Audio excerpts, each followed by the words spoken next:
Good afternoon, Richard. Hello, hello. Hi, Sorry. yeah, that's when we can breathe a sigh of relief. Great, Richard's here.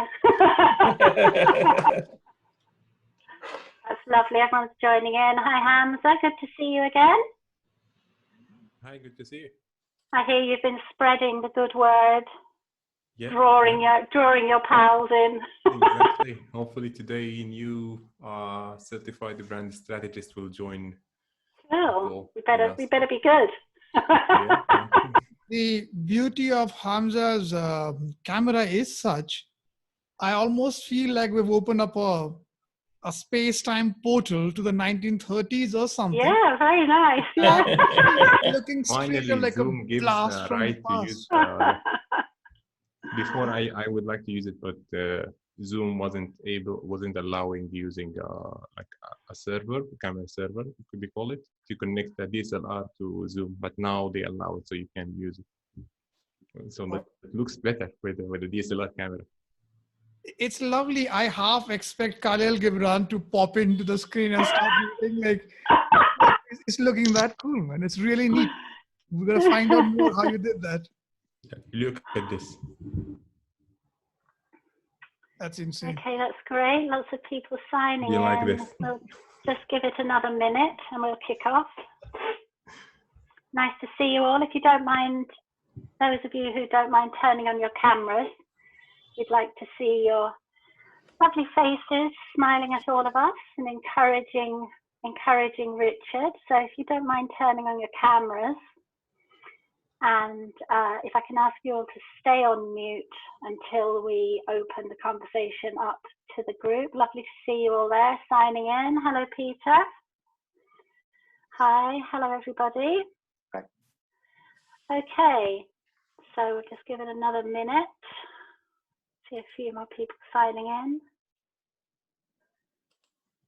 All our loyal friends and new arrivals here today.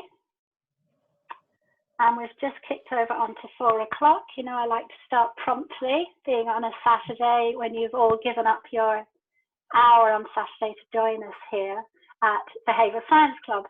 And today we are very lucky to have Richard Chataway with us. Richard is the author of The Behaviour Business, and we had a little chat in the week just to get to know each other. It is a new book, and Richard says that this book is particularly useful for people putting behavioural science into practice. It's a very diverse book, and it goes all over the key concepts of behavioural science as an opening chapter. But then as we move off that, it's very much about putting behavioural science into practice.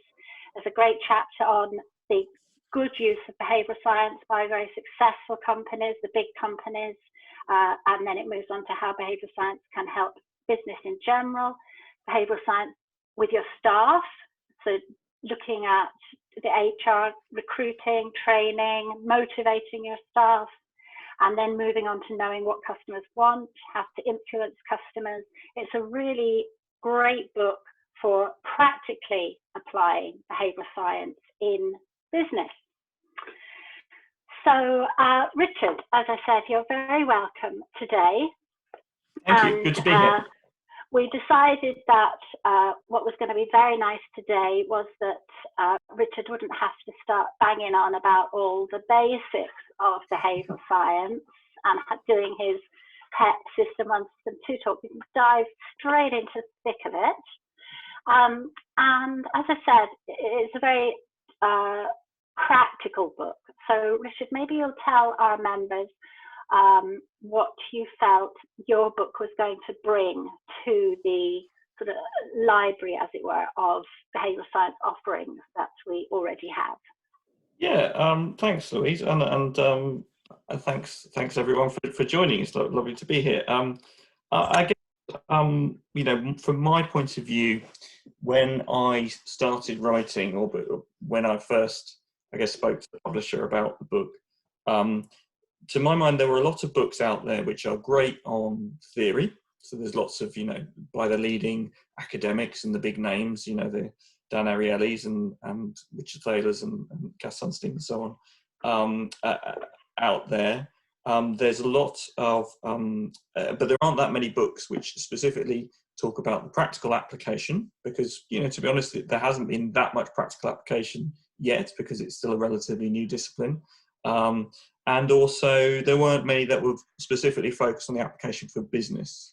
You know, there's lots of great work that's been done in the public sector, and, you know, the likes of the BIT, and I know you had Mike Hallsworth, was it last week, as your guest speaker, and you know, Mike and colleagues have done amazing work with governments all around the world, and yet the business sector is both lagging a little bit behind in terms of the application, which is quite unusual, to be honest, because we tend to think of innovation starting in the private sector and then moving to public sector. But also, there weren't a huge amount of books on the practical applications and really focusing on that. And one of the things that I say, you know, at the very beginning of the book is that, you know, I am a practitioner. You know, my behavioural science, behavioural economics as a discipline wasn't available for me to study when I was at university 20 odd years ago. So, you know, I've had to learn by doing over the last 15 to 20 years. And so that was the focus I wanted to have on the book, was to say, you know, this is, you know, there's two premises. One is that behavioural science, you know, has we've learned a huge amount in the last 20 to 25 years about behavioural science, more than we have in the previous, you know, 2,000 years. So we've learned more about behaviour in the last 20 to 25 years than we had in those previous 2,000 years. But the second is that, you know, we now have, there's no excuse really for us not to be using that more practically within business, both because of the, you know, the huge number of insights that we've gained from the academic literature, but also we now have the tools and the processes and the capabilities to be able to apply that successfully. And that's what I wanted to do with the book. And I guess, and I hope that's what sort of sets it apart, I guess, from some of the other behavioural science books out there, in that, you know, the focus is on, yeah, there's a lot of explanation of the theory and talk, and I did a lot of research for the book, but the research I focused on was primarily on talking to practitioners and saying, okay, right, well, how have you applied this in this particular context, and illustrating that, rather than having a long list of biases and saying and going through that side of it, because yeah, that stuff is fascinating, and there are lots of great books out there that do that, but I wanted to sort of avoid that, focus more on the practical application than on the explanation of the theory. And you certainly had the ear of a fairly super bunch of people that you conducted expert interviews with, Richard. So as you say, you know, a fair number of people within the field. I was doing a course with David this morning, actually. But the list at the back of the book of the people you were able to draw on is fairly impressive, Richard. Yeah, well, thank you. It's nice of you to say. I was very fortunate in that, I guess, again, you know, to some extent, getting in at the ground floor to some degree in terms of the application of behavioural science helped, because, you know, I've had the fortune to work with a lot of brilliant people over the years and to get to know them. And I guess, you know, this is why initiatives like this book club are so brilliant, because there are, you know, there are lots of people with an interest in the subject from a variety of different fields, and rightly so. And that's, you know, one of the things that I tried to do with the book was to say it's relevant, as you said, it's relevant to recruitment and assessment, it's relevant to use of technology, to building digital products and services, it's relevant to marketing, it's relevant to customer insight. You know, all of these areas that are really critical to business. Behavioural science has something to say about how to do that better. And so you know, what's fortunate is that I guess the common thread for me over the last 15 years that I've been working in this field has been getting to know people who have a similar passion and interest in the subject. And therefore, when I came to write about it, and as you're finding with this book club, hopefully, you know, I think the community of behavioural science practitioners and people with a passion for the subject is a very collaborative industry, you know, because it's still, I suppose, at its early stages, that people were willing to give up their time and their insights, and were very willing to, you know, to talk about it. And you know, from my perspective as the writer, that's hugely beneficial, because one, I can benefit from their wisdom.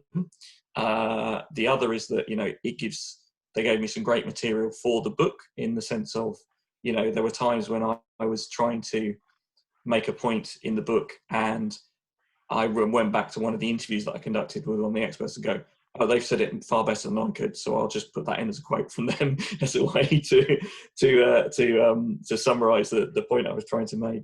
And the third thing is that authority bias, we know, is very important. And as you've said, I've had the fortune to work with people like Rory Sutherland and be able to quote them in my book. And then the other side of it as well is that, frankly, it helps with the word count. I had all these interviews that 25 different experts who said really brilliant things, and I could drop in quotes. That meant that I didn't have to write so much myself. I'm joking with that one, because as anyone who's ever written anything will know, the problem is usually writing too much, not too little. So the editing process is hard, because you're having to strip back to make sure you're not covering too much, or to make sure the book isn't too long, predominantly. But yeah, for all of those reasons, I really wanted to go. When I started writing, I really wanted to go out and speak to people, just as much to verify what I was saying was right, or at least had some basis evidence for it, and that people would respond to it. But also because of those authorities and that experience that they have, particularly with the sections of the book where I'm writing about technology and think concepts like machine learning and artificial intelligence. I'll be honest, I have a real interest in those subjects, but I'm by no means an expert. It's not something I've had much practical experience in. So being able to talk to people who've worked for the likes of Google and so on, who really at the forefront of these kind of matters, was hugely informative, and I learned a lot from the process. Yeah, that's a very technical chapter. I really enjoyed that, but from a very practical point of view as well, I found it really nice that regardless of your knowledge of behavioural science, I felt this was the type of book that you'd sort of buy for anybody in business, even if you were just saying to them, like, the section on motivation. What I particularly like about this book is, here's the section on motivation, but you can skip straight to the end to get the gist of what Richard's going to say. In fairness, we all like to do a little shortcut. And, the section ends, what to do now. And there's a great, the summary of what we've said. And then sort of always 4 or 5 points of then putting that into practice. So if all you do is come to this book because you're thinking, oh, how can I motivate my staff? All of the other is just almost like a bonus to be able to learn about that. But how did you decide on that it's a very practical structure in the book, Richard? Well, it's a good question, because I guess to some degree it was because I was approaching it from the point of view of, that I felt that there was a space for a book that was about the practical application of behavioural science. I wanted to make it as practical as possible. So I really wrote it, I hope, from the perspective of someone, as you say, coming to it cold to some degree, who may, or at least someone who's heard of behaviour. To being realistic, no one's going to pick up the book unless they have some interest in behavioural science. So I guess I came to it from the perspective of, you're someone who's working in a business field, whether that's running a small or whether that's working in a small or a large business.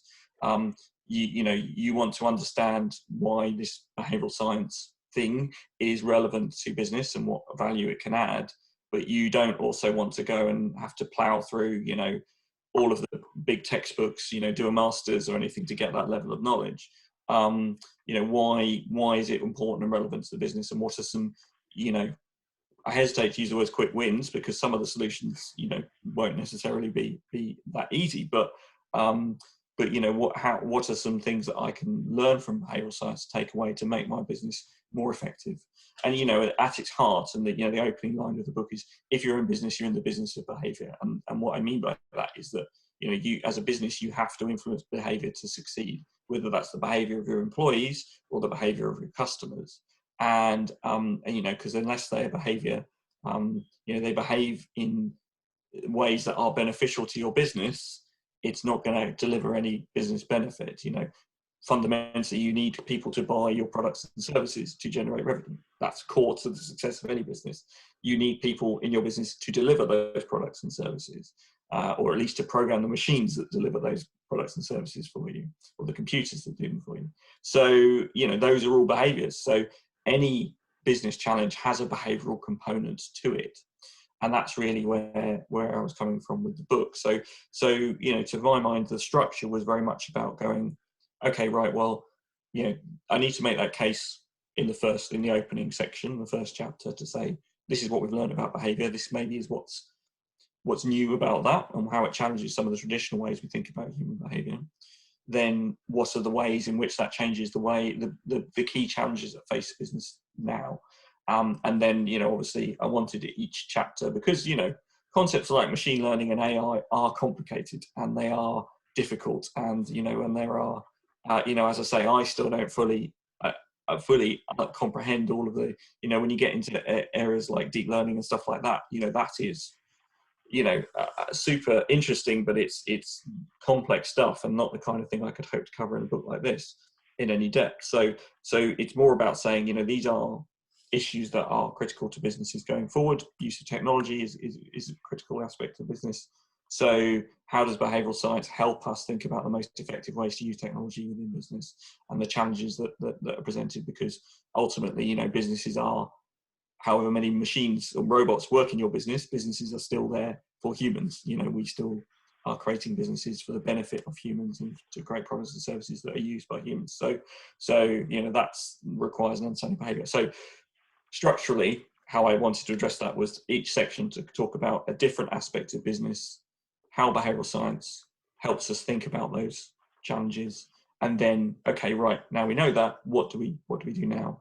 And I guess the common thread throughout the whole book is really that, you know, behavioural science has changed the way we think about human behaviour and given us greater insights and better insights into how humans behave. But also, it is a science. So to effectively apply it requires a scientific approach. And that was the real sort of light bulb moment for me when I was writing the book, was that when you know, to the point you made earlier, you know, the examples I used from the likes of Google, Amazon, Netflix, Facebook, in the book, you know, what's driven their success in the 21st century as those businesses is less about technology, if I'm honest, because fundamentally the technology that those businesses have was not particularly groundbreaking. I mean, when Google launched, there were 50 other search engines out there. What they've done is they've successfully, if you want, weaponized behavioral science and applied it in their businesses in a scientific way through continuous testing and learning, marginal gains, continuous improvements, through their use of it and the scientific application. And that's what's driven their success. So the thread that runs throughout all of those chapters is that it is a science and you need to apply it in a scientific way. And what I call test tube behaviors, which are continuous testing and learning, test, learn and adapt. You know, I'm sure Mike probably touched on that last week as well. You know, it's been common to the approach in the public sector, but it is about those continuously testing, recognizing behavioral science gives you counterintuitive things that to test, but that builds the evidence base and it's an iterative process. So that's a very long-winded way of answering your question. I guess, you know, the structure was make the case in the opening section, then talk about the different areas of business where it applies, and then obviously, and then the takeout from each chapter or each section is, you know, what does it change about the way you approach these problems in business? Yeah, that's a section that's particularly interesting, as you say, about the big fangs, as you call them, the big companies, the Facebooks, the Amazons. You know, sometimes you read something and like, God, yeah, that's so obvious. Why didn't I think of that? But as you highlight, the thing about those companies, those enormously successful companies, is just basically they've minimized consumer cognitive effort. They're just so good at it, so good, and that's how they've led the way. And as I said to everybody, the book does have an introduction, sets out very quickly the basis of the behavioral science theory, but what's rather nice is that then within the relevant chapters, so as I said, like when we're talking about the section about motivation, Richard will then draw in the relevant sections of behavioural science within that sector. So when we're talking about staff and motivation, that's when we then learn. And there's a little subsection. So there's a section there on confirmation bias. There's a subsection here in the creating good habits at work. And then there's sort of, just as an aside, talking about the habit loop. So you're reminded all the way through of all the relevant aspects, which I really like that structure. So thanks very much for that introduction, Richard. I'm going to hand over to Prakash to have a chat with you now, and then we'll be opening up to the members to put their questions to Richard. So I'll hand over now. Thank you very much, Richard. Thanks. Thank you, Louise. Thanks, Richard, for being here with us today. And also, all the members who are here, we know there's at least one member here right now who should be sleeping because it's midnight where he is. Nico is in Manila, Philippines. Wow. What he should be doing ideally is have his nice bowl of chicken adobo and then put the lights off, go to sleep. But he is here, right? It's past midnight. For all the members who are new here or have joined us for the first time, we typically put our cameras on. We go to a gallery mode instead of a speaker mode, so that we all can see each other's faces and also get to know each other better. As much as, well, there is Nico out there. Miko's kid, I think, sleeping out there. Yep. So Miko just became a father recently, by the way, guys. So we also want to know each other well. So please do that. Please send private message to each other, connect with each other on LinkedIn, and have your questions ready, because in a couple of minutes, we'll be sharing them with Richard. And as usual, Louise is going to be passing them one by one to Richard so that he doesn't have to scan the chat box. He can focus purely on giving the answers. For those of us who have already read the book, it's a fantastic book, and I'm sure you all will agree. For those of us who have not read the book as yet, plus the other 2,500 people in the group, I'm sure this is going to be the trigger point that you are looking for to become curious about the book. Richard, one thing which is very, very clear in your book is your love for this phrase, science the shit out of things. Yeah. I think it's from The Martian. You mentioned yes. in a chapter out there. I think it's also there very clearly in a seminar you have given somewhere recently. I've seen a picture of it with it boldly written out there saying science the shit out of it. So the two questions here.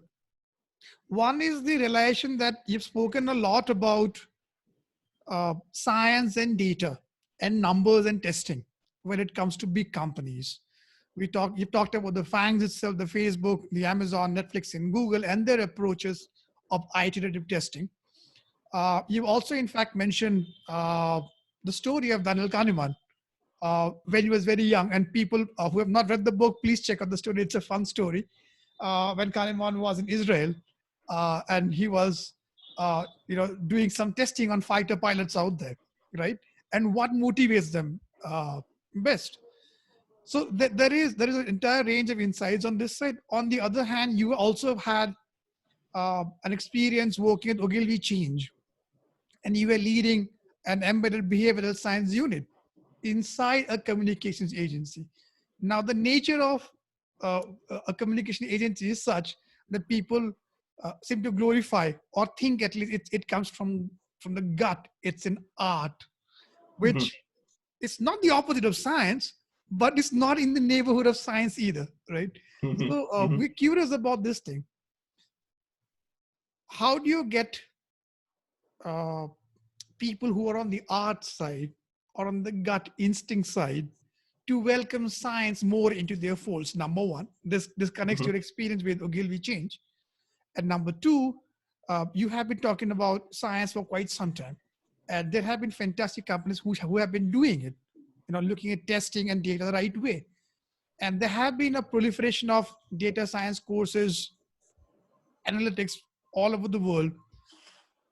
Do you think there is still work pending out here? Are you still saying this is not enough, guys? Do you see it going in the right path, wrong path? And what would your suggestions be to these companies and to us who have to talk with them and explain to them what they're doing right, what they're doing wrong? Two questions, one on the communication agency side, the other on the client side. Richard, yours. Okay, right. So, so on the art versus science point, yeah, it's a really good question, and I really like one of the analogies that I use in the book, which is one that I've borrowed from Professor Byron Sharp, who's a marketing science professor, Australian marketing science professor, wrote the book How Brands Grow, which is a very important source, I guess, for my book. Is that he talks about, you know, when in marketing, for example, we think about it, and this was something that I did come up against in Ogilvy, and you know, my background was working in media and advertising agencies as well as within the public sector. So I've, you know, it's an argument that I've come up against. When you're talking about science, you know, he says that when you think about marketing as a discipline, as an example, it's not an art because it has a specific goal in terms of behavior. So, you know, what marketing needs to do to be effective is to get people to buy products and service. Art as a discipline isn't there to change behavior necessarily. It is to, you know, stimulate thought or to generate an emotional reaction, but it's not necessarily, some art is, but not necessarily to change behavior in some way. So when you think about marketing, it has that specific behavioral goal, and we now have, through the discipline of behavioral science, we now have a better understanding of how to influence behavior. So using science in marketing, for example, it will make it more effective. And using behavioral science will make it more effective. But that doesn't negate creativity. You know, he says that actually, if the better analogy for a creative-led discipline like marketing is, say, architecture. So architecture is a discipline where, you know, to be an architect, you need to have some understanding of some science, specifically physics, engineering. But that doesn't mean you can't create beautiful buildings that have tremendous aesthetic value and look amazing.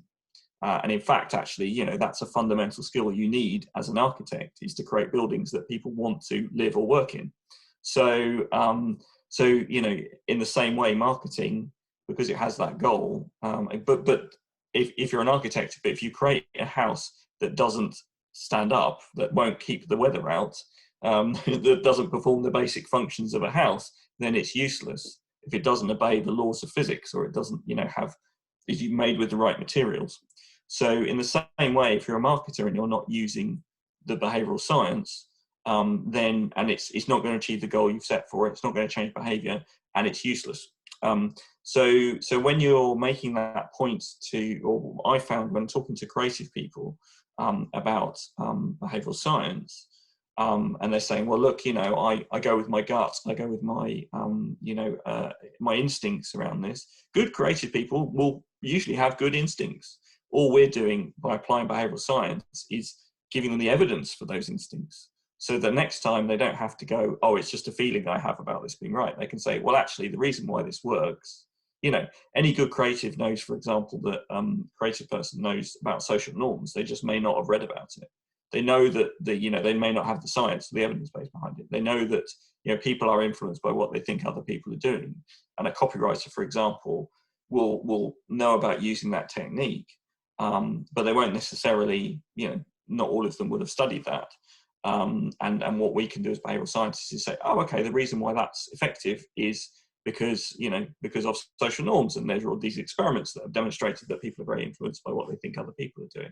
So so I guess that's one argument. Is when you're faced with that, when people are saying, oh, you know, science negates the art of whatever you're doing and contradicts creativity, I would say the opposite. You know, that actually what science does is it validates your creativity, but also it gives you the right framework to ensure that your creativity is effective and it works. And that's, you know, there's a famous phrase, you know, give me the freedom of a tight brief. You know, basically what you're doing with behavioral science is you're saying, if you stick within these lines, you can, will make it will work. But then you've got complete creative freedom to do that within those boundaries. If you give a brief to a creative person and say, we need to leverage social norms in this context, there are literally thousands of different ways you could use social norms framing in creating an advertisement, for example. So it's not restrictive in any way, shape or form. It's just telling you that actually this is the most effective route to go down. And in many ways, if you're a planner or a strategist, that's your job, is to give that framing to creative people to say, these are the principles you need to adhere by. This is the structure you need to apply to your creativity, and then create something from that. So to my mind, I guess if a creative person says, oh, you're taking the art out of what we're doing, I would say, well, absolutely not. What we're doing is making sure that it works, and actually what you're doing is more effective, and the framework that you're working within is going to be using best practice. Does that answer your question, I guess? Or maybe answer the first question. It answers the first question really well. In fact, I think I actually made a mental note of using the word architecture. I think that ties it beautifully. I think I'll be using that for sure to explain how it's both a science and an art. They don't have to be against each other. They can come together. Absolutely. The second question was around the world of clients, where you will have people who are marketing managers or brand managers or product managers, XYZ. Mm-hmm. More often than not, their cohort is highly homogeneous. They think alike. They're very like-minded, and you hear a lot of people on the communication side, on the agency side, who will say, XYZ, my brand manager is disconnected from reality. They are in different world. They don't seem to understand common people. On the other hand, the marketing manager or the brand manager is pretty convinced about his or her ideas or strategies, because if you look at it from a reference node point of view, all the people that they're connected to have more or less the same ideas of doing things. So now, given those realities and your observation about how testing or right interpretation of data, even when data is available, mm-hmm. the right interpretation, the way it was there with Kahneman's story with Israel, is there a way to ensure that? Is there a way to make it easier? Mm. So easy. What you mean, easier to convince those people of the merits of behavioral science? Looking at data the right way, I guess. I see. Yeah, absolutely. So I think there's a couple of aspects to that. I think one of the things is that one of the benefits that behavioral science gives in terms of using the right data is it forces you to look at things from the perspective of your customer. So if you're a product manager or a brand manager or a marketing manager, because one of the things that we know, and one of the things I tried to illustrate in the book, is that there are plenty of well-known biases that customers have, and that those should influence the way we think about customer insights, but also convincing those customers to buy products and services, and they influence the way we think about brands. The way I summarize that in the book is to think of brands as being like heuristics. They are basically mental shortcuts and rules of thumb that allow us to make products and services easier to buy. But all of that means is also that there are biases that marketers, brand managers, product managers have themselves, and at its heart, what that means is that if you are a brand manager, product manager, you think about the brand more than your customers do, and you have innate biases in relation to that brand, which certainly won't be common amongst your customers. And for most brands, with a few notable exceptions, but for most brands, people really aren't thinking about your brand that much. So the biases that they have, which influence their purchase behavior, can be quite strong, and you need to be aware of those. But also, at a fundamental level, people are not people are not going to the supermarket. Well, you know, at the moment, people aren't going to the supermarket full stop for various reasons, but for COVID-related reasons, a lot of cases. But when people do go to the supermarket, they are not standing in the aisles and very deliberatively in a system two-way making judgments about what products to buy. They are, you know, which is fundamentally changes a lot of the ways that we think about brands and how we communicate about brands. But also what that means is that, you know, if you are sitting there as the brand manager and thinking about your brand and what it represents and how you communicate that both through advertising, through product design, through packaging, you're putting more thought into it than your consumers are. And you need to be recognizing that those biases that you have around it will be creeping into the process. You know, you are thinking about it in a more deliberative way, and so that requires some understanding of what the system one heuristics and biases relevant to that brand are, and how you influence that. And I guess that's yeah, that is the key thing to communicate to clients around this stuff, is that basically it will give you a better understanding of your target audience. And you know, one of the things I recommend in the book is every marketing department in the world should have a huge sign on the wall saying "You are not the target audience" in large fonts, because you know that is the bias that all marketers fall prey to, is that we deceive ourselves that we think we know the target audience and we are the target audience, whereas just by working on that brand you are not. So you know, there's a you're not representative of that audience. So and there's a whole lot of biases that fall prey to that. And one thing that was interesting for me, I mean, going back to my experiences, I've been fortunate in that I've had a wide variety of experience in terms of, I first started working in behavioural science in the public sector and working on anti-smoking communications. And you know, the reason I got interested in this field was that I realised there was a huge amount of subconscious processing that was going on with smokers, and that completely changed the way that you could change their behaviour around smoking, and that drove an interest in the subject. Then, you know, I went on to apply that in a number of other different public sector contexts, but when I came to work in private sector again, it changed the way we thought about brands and the way we thought about influencing customers. And then more recently, because I now work for a market research company, I've gained a whole lot of insights into how it changes how we think about market research and how we think about gathering those insights from customers or into customers, and what's driving the purchase behavior, and how we can get to some of those non-conscious drivers of behavior, and using, you know, new technology like eye tracking or you know, implicit association testing and things like that to really gain that understanding into consumer behavior. And I think so to answer your question, I hope in terms of convincing, you know, those people in those roles of the merits of this and clients, I think, you know, there's a bias around novelty and newness and innovation, and saying, look, you know, if you're going to be innovative in what you're doing, this is how you should be approaching it. And also, you know, it's competitive advantage. You know, Rory Sutherland has a great quote, which is, you know, test counterintuitive things because your competitors won't.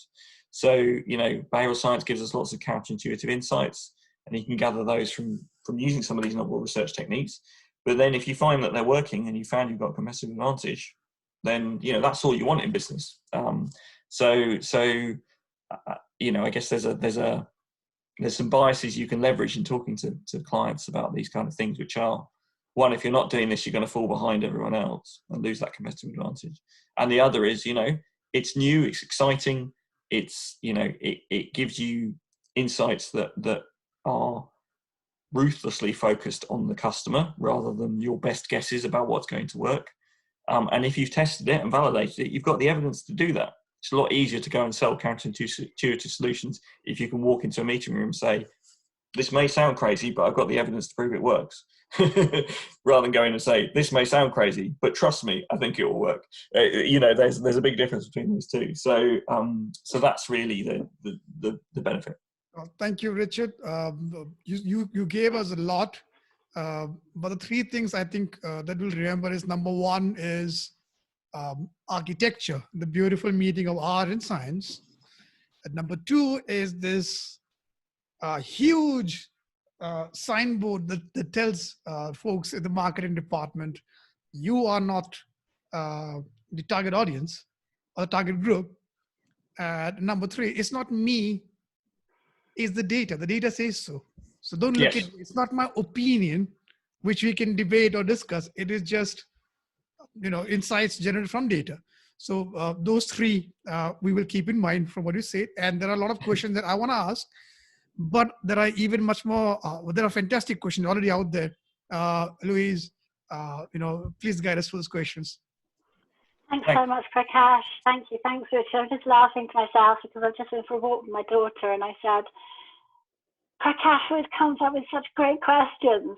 And I'll be like, I'm an English graduate. I'll be like, oh, I'm really analysing the book here now. We do a breakdown of the book. And then I said, Prakash is in behavioural science and he really gets to the nugget of the thing. So great questions. Thanks, Prakash, and great answers, Richard. And there's great chat going on in the side from all the members today. Everyone's very lively. And it's brilliant to see so many people here. Miko, Antonella there, Harmony as usual. Great Harmony, thanks a lot. Ruth here for the first time, Ruth Dale. And Jennifer, who's joined us from the States, met me at an event I went to in the week, which I'm sorry, it's got nothing to do with Richard's conversation, but I have to just tell you guys all. Nuala came along and supported me. It was very swanky, and there was music, and they do wellness, we did exercises, and I said to Nuala, I said, what will the behavioural science gang think if I started off with a wellness exercise? So you can dwell on that and see if you think that you'd like to have that at the start. Oh, and Tony had a very good event this week with Prakash. Lovely to see Sharon there. She's doing a course with me. So it's absolutely brilliant to see so many of you turning up. There's zillions of questions in here, Richard. Everyone's got very lively today. Good. So I think it's just better to work through them in order. Lashizar is with us again today. Lashizar, would you like to ask the question yourself? Thanks. Yes, let me unmute myself. Hi, Richard. My name is Lachizar, and I'm a PhD candidate in marketing. And my question is, okay, so generally in marketing, more and more concretely in the field of brand management, we differentiate between diagnosis, strategy, and tactics. So my question is, behavioral science seems to be wonderfully applicable to tactics. Probably mostly because of its of the short-term experiments and effects that we demonstrate. So I was wondering, is there any room for behavioral science informed decisions in the fields of strategy, for example?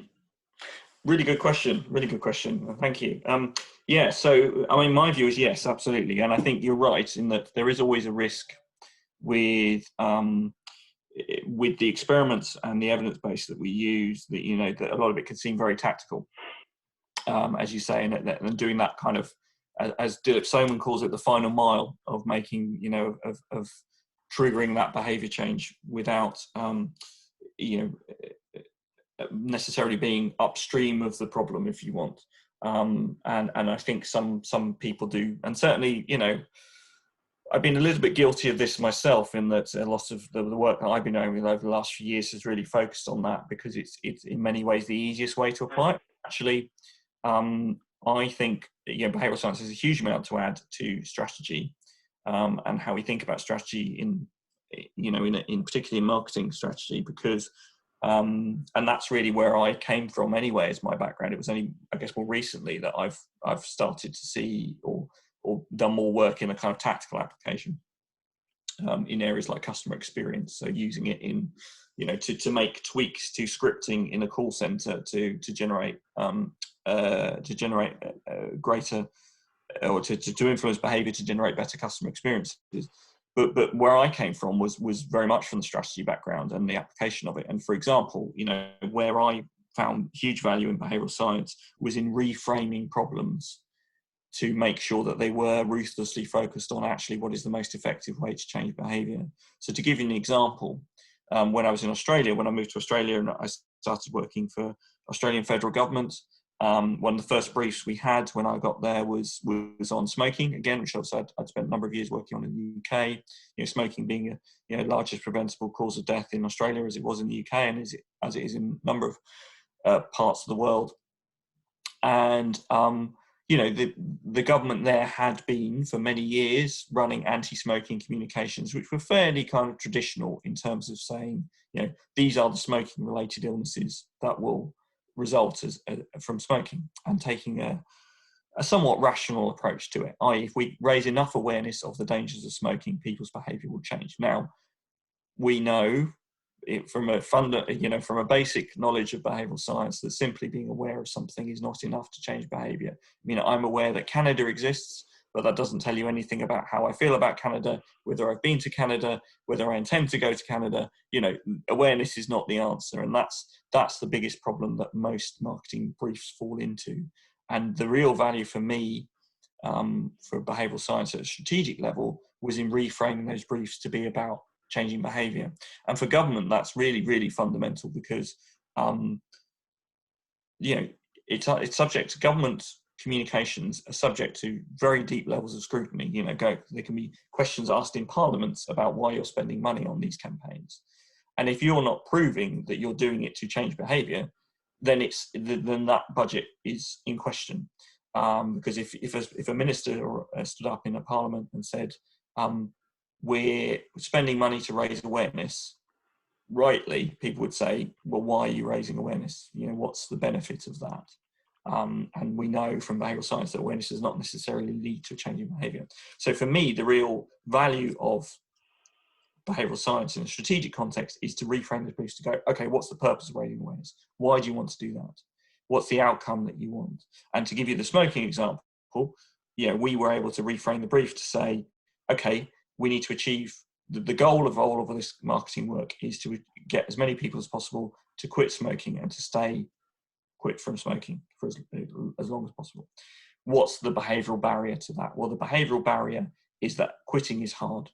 90 to 95% of smokers want to quit at any moment, but actually quitting cigarettes is hard because it's very habitual. It's obviously chemically addictive as well in terms of nicotine.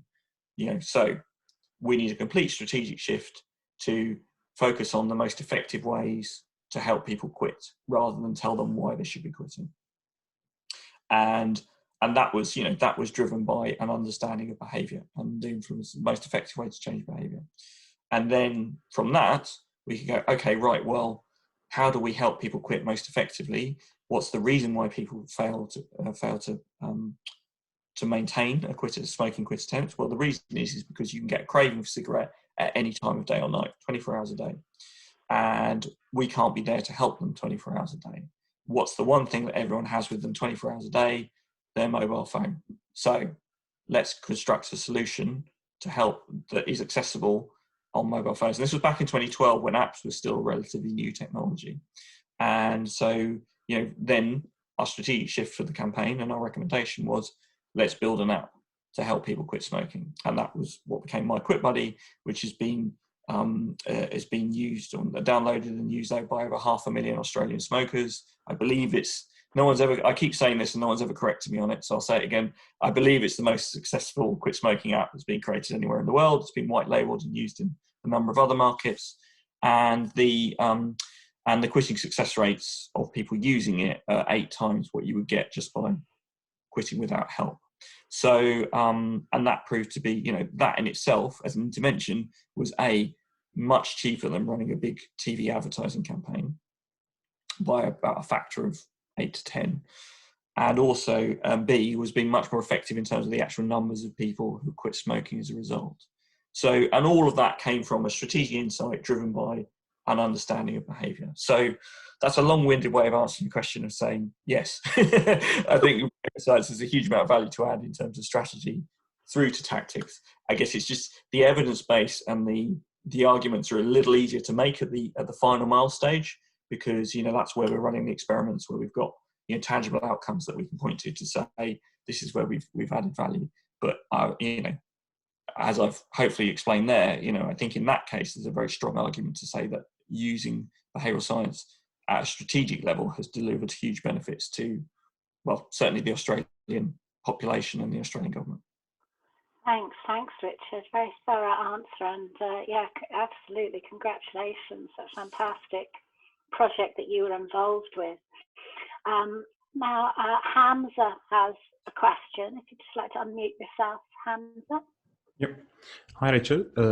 I come from branding world. So my question is, when in a branding, when you create a new idea or like a new brand touch point, and you prototype it, you want to validate it with customer. Usually what you do is ask customer what they think about it, or you have a set of questions to take their answers.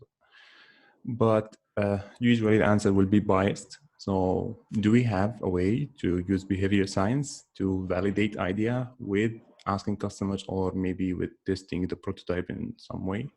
Good question. Yes. There's various techniques, and I mentioned a couple earlier that can be used, I guess, to get to some of the more non-conscious drivers of behaviour and understanding the associations that people have with a brand. Because I guess going back to the point earlier about what marketing science tells us about the role that brands play in our lives, is that they predominantly operate as heuristics. You know, they are ways brands have a set of associations with them. In effectively, brands operate as memories, if you like, that we can then that then trigger associations, which will hopefully, if they're the right associations, will lead to us being more likely to purchase that brand than another one in that category. But a lot of those things are non-conscious. So simply going out and asking customers, as you say, will only give you typically about 50% of the answer as to what's actually driving their purchase.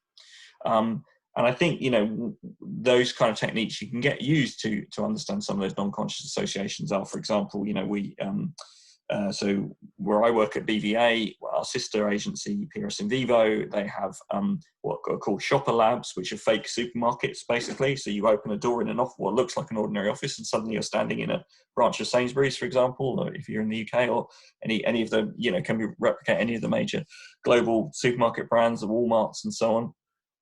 And then we just put people into the supermarket and watch what they do when they shop. And obviously what we can do is we can change the packaging variants and the positioning on the shelf, and test out new versions of that, and see what impact that has. The most important thing is to try and recreate the context as accurately as possible to understand what some of those non-conscious drivers are. And I think one thing that people get a bit hung up on in all market research, which was something I wanted to sort of address in the book, was this obsession with kind of sample size and robustness of data.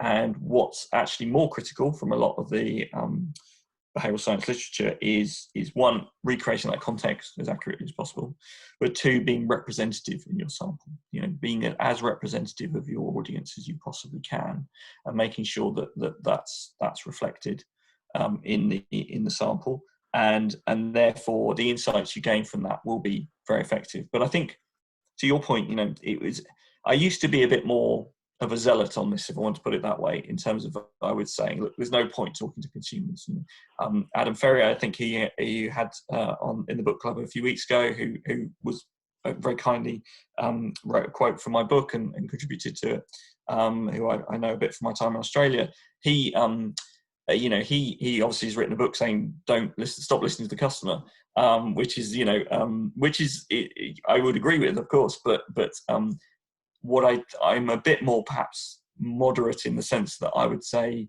there's always value in listening to your customers and what they're saying, at the very least from the point of if you're finding a discrepancy between what they're telling you and the observable data on their actual behaviour, that's a bias.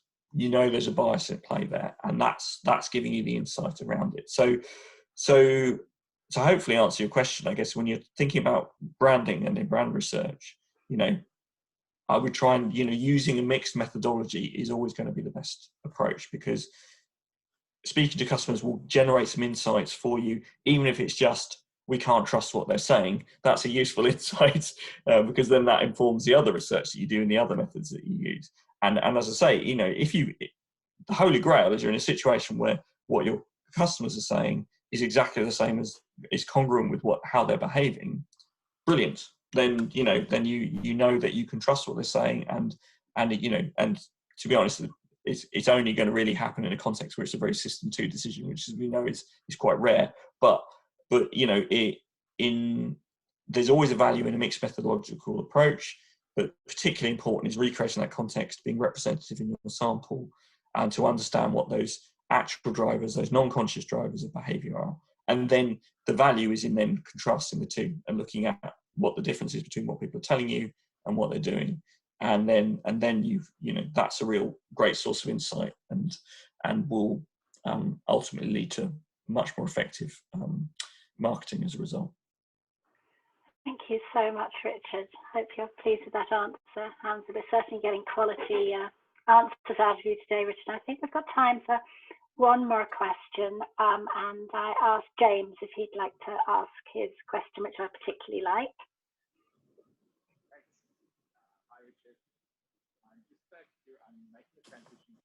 A little bit faint, James. You can just come a little bit. This is a bit quiet, I was going to say. Yeah. I'll try this. Yeah, super. Yeah, that's much better. Thanks. Actually, yeah, I'm making the transition from advertising to behavioural science, and I'm just curious in what your thoughts are on the most important sort of skill to develop, and how to go about that. Good question. Yeah. I guess having made that sort of transition myself, what would I say are the most important skills? So I think, I guess there is that. I hesitate to call it, to say, humility, because I don't think, it's not for me to say whether I have humility or not, but it's more that it's that the core to being having a scientific approach and properly applying behavioural science is recognising that testing and learning is critical to everything, and the necessary corollary of that is recognising that not everything will work. I can cite multiple examples of tests and things we've tested that haven't worked, but for me the real if you listen to Daniel Kahneman speak, and not that I would compare myself to him in any way, shape, or form, because he is the godfather of behavioural economics, I guess. But he, and as I say, I'm a practitioner. But he seems to be one of the most self-doubting people in the world, which I think is a really interesting insight in itself. In that, he doesn't profess to have all the answers. And he's more equipped to give answers than any of us. And I think that's a real critical aspect of it, is recognizing that, that growth mindset approach of saying, we don't know. There's lots of things we don't know, but we have to test. And going back to the point I made a minute ago about context, we know that context is hugely important. So I think as a skill, if I can call it that, I would say recognizing that actually, we don't have all the answers, particularly coming from a world like advertising, where I know well that there is a real focus on saying we have a better answer than anyone else, and we know that we know the solution to this problem. Whereas the reality is, for most problems in advertising, there's probably multiple solutions. You're just trying to find one that works better than the others. So I think that's a real skill required. I think. And for me, the biggest challenge has been in making that move from to the world of behavioural science is convincing colleagues and clients of the importance of testing, and that has been, it's a difficult conversation to have in the consultancy world, because the way I talk about our work is distinct from the major consultancies like the McKinseys and the Bains and the BCGs of the world.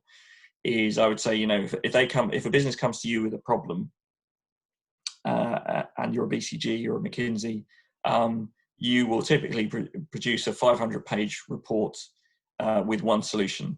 Whereas if you ask a behavioural scientist, we'll come back with a 10-page report with 10 solutions, but we'll be saying, let's test them to find out what works.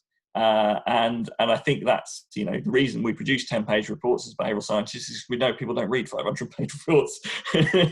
So, we will use behavioural science to make sure actually it's read and absorbed and acted upon.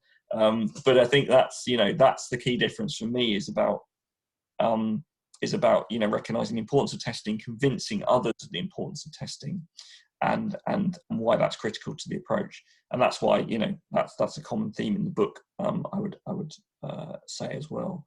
And that's very different to how the world of advertising works, in my experience, because there's a risk involved in testing, which is something might not work. Great, thank you. That's not a bad thing.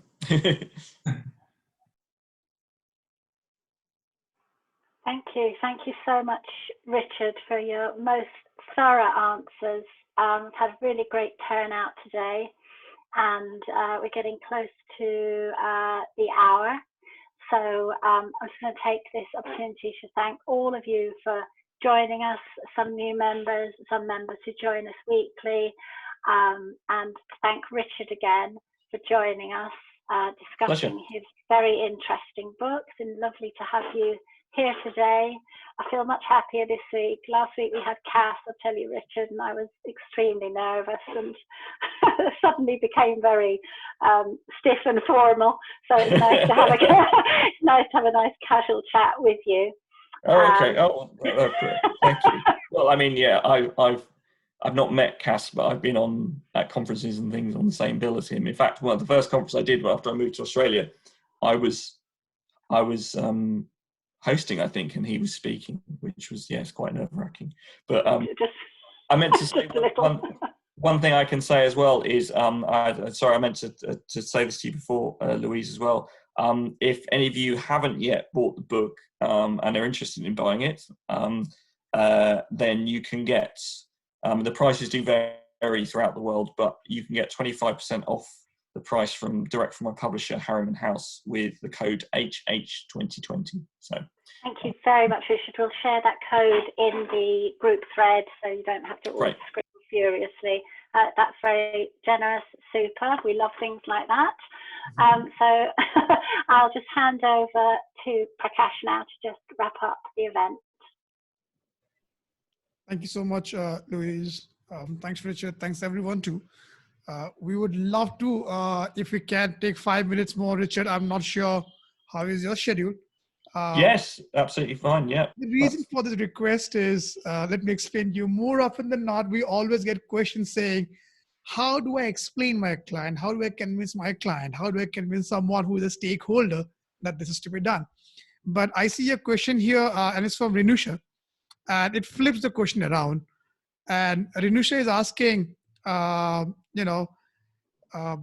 being from the marketing domain, one question to Mr. Chataway: how does a brand manager or a product manager explain their application of behavioral science to a creative person who is not a practitioner of the science? I thought this was a beautiful question, and if you don't mind, please, if you can help us with that inside here. Yeah, how do you explain it? So what's the way to frame it? Well, I guess it kind of partly goes back to what I was saying earlier in terms of your question about art versus science and how behavioral science helps our creativity be more effective.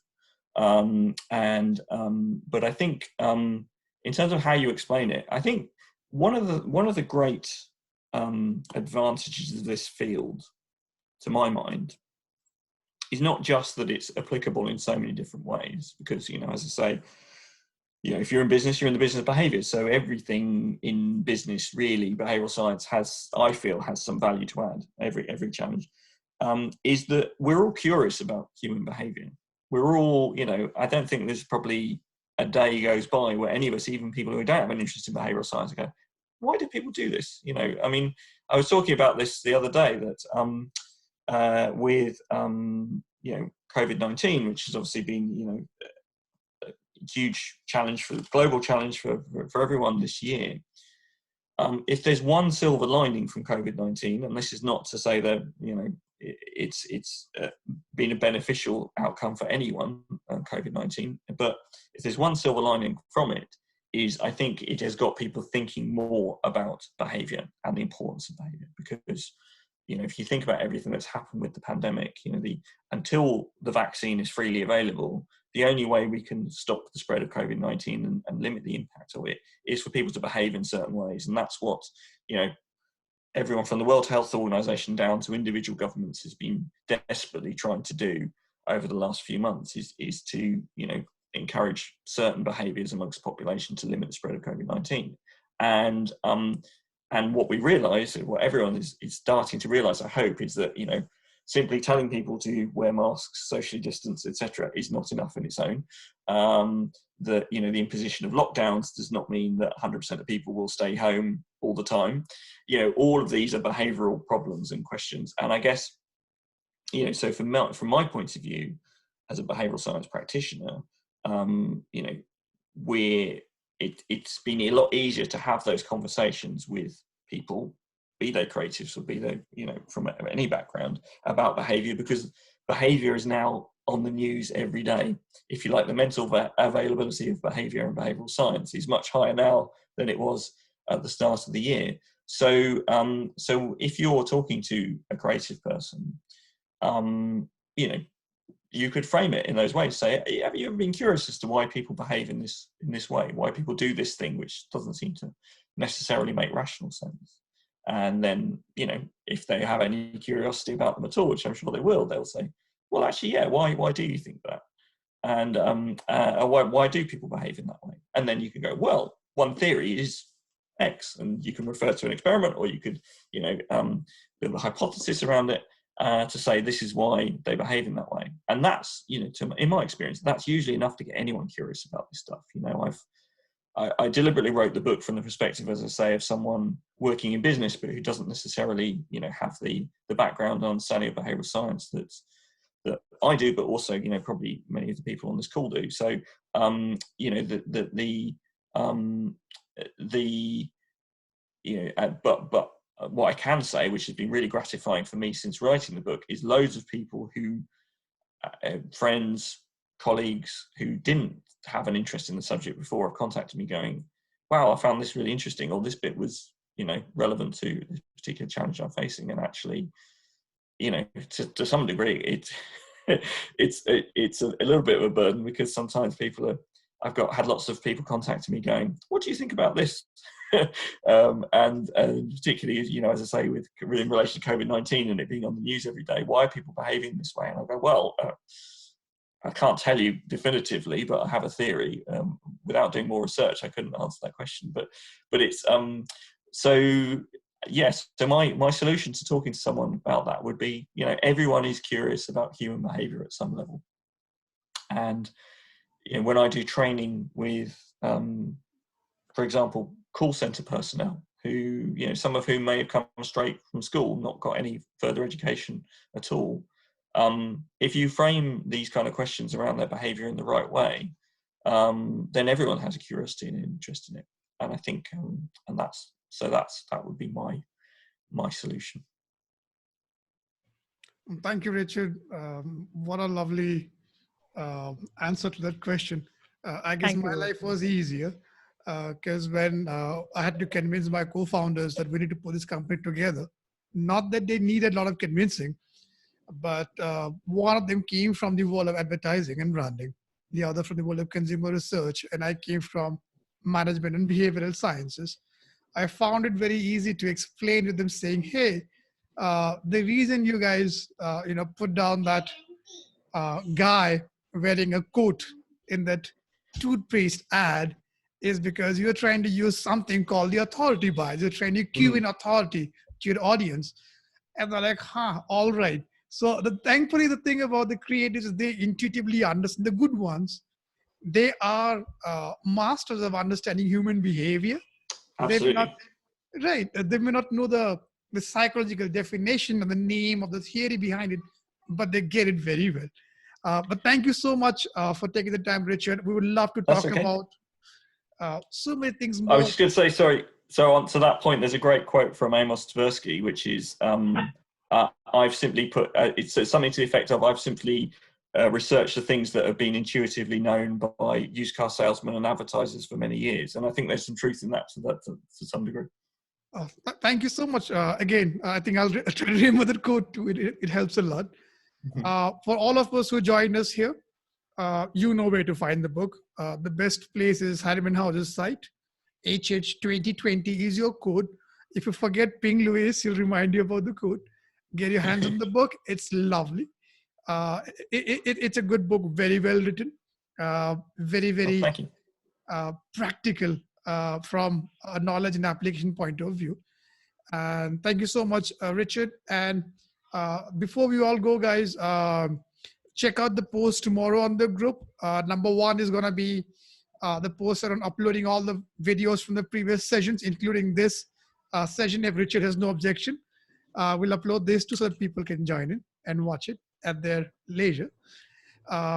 Number two is a tiny surprise, but which I think we all know. It is all around what Michael Jackson sang in his song Billie Jean's 40 Days and 40 Nights. It's what was Jesus' dilemma, 40 days of fasting for him. And then we have 40 days to the New Year's. 40 days are enough to create a new habit.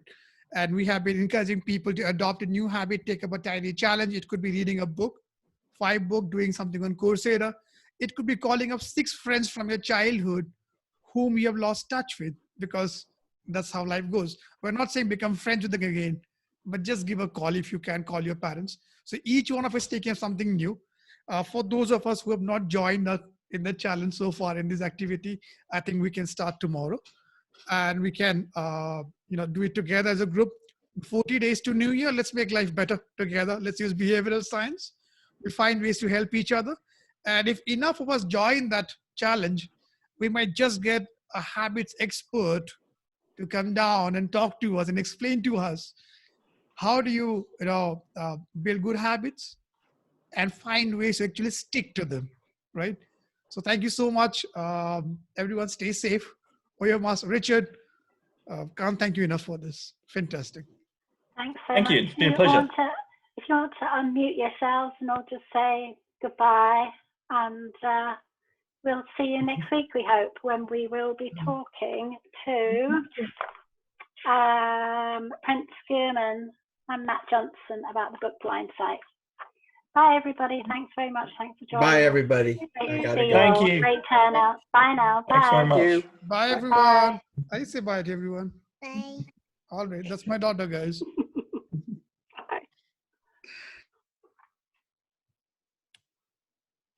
Bye now. Thanks, Richard. That was great.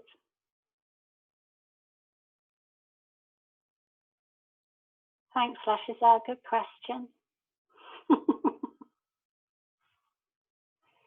Thanks, Dale. Thanks, Banu, for joining us. You want to say hi, Ari? That's Louise. Hi. How are you? I'm fine. Great. Jump up. I can hardly see you. Peekaboo.